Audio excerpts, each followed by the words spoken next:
സംഭവിക്കാം. 2300 വോട്ടിന് പ്രിയങ്ക ഗാന്ധി വയനാട്ടിൽ മുന്നിട്ട് നിൽക്കുന്നു. 72 വോട്ടുകൾക്ക് പാലക്കാട് ആദ്യ ഫല സൂചനകൾ തീർച്ചയായും 118ലേക്ക് ചേലക്കര വരുന്നു. ആ രീതിയിൽ തെരഞ്ഞെടുപ്പ് ഫലം വന്നുകൊണ്ടിരിക്കുന്നു. വോട്ടെണ്ണി തുടങ്ങി 20 മിനിറ്റ് ആവുന്നു. തപാൽ ഹോം വോട്ടുകളാണ് ആദ്യം എണ്ണുന്നത്. എന്തായാലും 2300 വോട്ടിന് പ്രിയങ്ക ഗാന്ധി വയനാട് മുന്നിട്ട് നിൽക്കുന്നു. NDA പാലക്കാട് ആദ്യ ഫല സൂചനയിൽ സി കൃഷ്ണകുമാർ വ്യക്തമായ രീതിയിൽ മുന്നിട്ട് നിൽക്കുന്നു. 95 വോട്ടുകൾക്കാണ് സി കൃഷ്ണകുമാർ മുന്നിട്ട് നിൽക്കുന്നത്. ചേലക്കരയിൽ UR പ്രദീപും ആദ്യ ഫല സൂചനകൾ വരുമ്പോൾ മുന്നിട്ട് നിൽക്കുന്നു. തീർച്ചയായും 95 വോട്ടുകളിലേക്ക് NDA ഇതാ മുന്നിലേക്ക് പോകുന്നു. പാലക്കാട് സി കൃഷ്ണകുമാർ 95 വോട്ടുകൾക്ക് മുന്നിലേക്ക് പോകുമ്പോൾ അവിടെ രാഹുൽ മാങ്കൂട്ടത്തിൽ തൊട്ടു പിന്നാലെയുണ്ട്. ഏതായാലും പാലക്കാട് വലിയ ചർച്ചയായത് അവിടെ ഒരു പെട്ടിയാണ് കഴിഞ്ഞ ദിവസം. ഏതായാലും പെട്ടി 3898 പ്രിയങ്ക ഗാന്ധിയുടെ ഭൂരിപക്ഷം, അല്ലെങ്കിൽ ആ രീതിയിൽ പ്രിയങ്ക ഗാന്ധിക്ക് 3898 വോട്ട് നേടാൻ മുന്നിട്ട് നിൽക്കാനായി കഴിയുന്നതാണ്. 5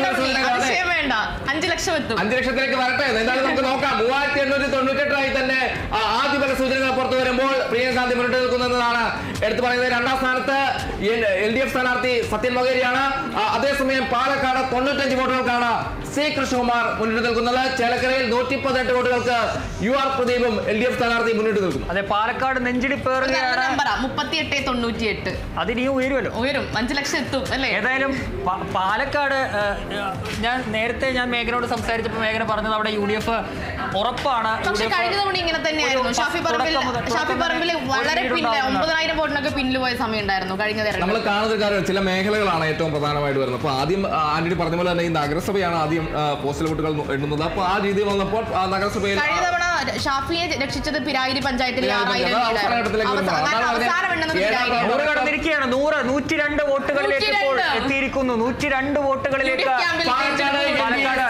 ആദ്യം സെഞ്ചുറി തെളിച്ചിരിക്കുന്നതാണ്. 102 വോട്ടുകൾക്ക് പാലക്കാട് NDA സ്ഥാനാർത്ഥി സി കൃഷ്ണകുമാർ മുന്നിട്ട് നിൽക്കുന്നു.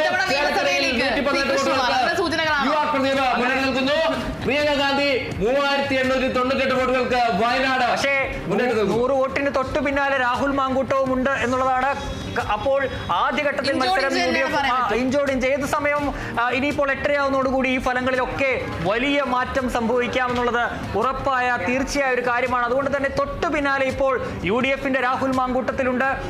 അതിന് പിന്നാലെ സരിൻ 3-ാം സ്ഥാനത്തെന്നാണ് മനസ്സിലാക്കാൻ കഴിയുന്നത്. ഏതായാലും ആദ്യം NDAയുടെ സി കൃഷ്ണകുമാർ താമരയുമായി മുന്നിൽ പോകുന്നു. 102 വോട്ടുകൾക്ക് അവിടെ മുന്നിൽ നിൽക്കുന്നു. തൊട്ടു പിന്നാലെ രാഹുൽ മാങ്കൂട്ടം. UR പ്രദീപ് ചേലക്കരയിൽ കൃത്യമായ ഒരു ലീഡ് തുടക്കം മുതലുണ്ട്. അത് നിലനിർത്തി തന്നെ അദ്ദേഹം മുന്നോട്ട് പോകുന്നു. പ്രിയങ്ക ഗാന്ധിയുടെ കാര്യം നമ്മൾ നേരത്തെ വയനാട് അവിടെ അത്ഭുതങ്ങൾക്കൊന്നും ഒരു കാര്യമില്ല എന്ന് പറഞ്ഞു. സമയത്ത് 8:26 ആകുന്നു. അപ്പോൾ ഒരു 102 ഭൂരിപക്ഷം ലഭിക്കുന്നത് നല്ല കാര്യം. അതായത് അത്ര ഇഞ്ചോടിഞ്ച് മത്സരം നടക്കുന്ന ഒരു സ്ഥലമാണ്. അവിടെ ആദ്യം ലീഡ് എടുക്കുക എന്ന് പറയുന്നത് തന്നെ ഏറ്റവും പ്രധാനപ്പെട്ട കാര്യമാണ് അല്ലേ? റിയാസ് കേമാണ് 3898 വോട്ടുകൾക്ക് പ്രിയങ്ക ഗാന്ധി മുന്നിട്ട് നിൽക്കുന്ന. റിയാസ് 5000 കടക്കാൻ നിമിഷങ്ങൾ മാത്രമാണ് എന്നാണ് കരുതുന്നത്. 4000 കടന്നു കഴിഞ്ഞു. ഇനിയിപ്പോ 4275 വോട്ടിന്റെ ഭൂരിപക്ഷത്തിലാണ് ഇപ്പോൾ പ്രിയങ്ക ഗാന്ധി മുന്നിൽ നിൽക്കുന്നത്. ഈ 5000ലേക്ക് കടക്കാനൊരു ചെറിയ മിനിറ്റുകൾ മാത്രം വേണ്ട. 8:30 മുൻപ് തന്നെ 5000 പ്രിയങ്കയുടെ ലീഡ് കടക്കുമെന്നുള്ളതാണ്. വയനാട്ടിൽ പ്രിയങ്ക ഗാന്ധിയുടെ ഒരു തേരോട്ടം. വയനാടിന് പ്രിയങ്ക തന്നെ എന്ന് തെളിയിക്കുന്ന ഒരു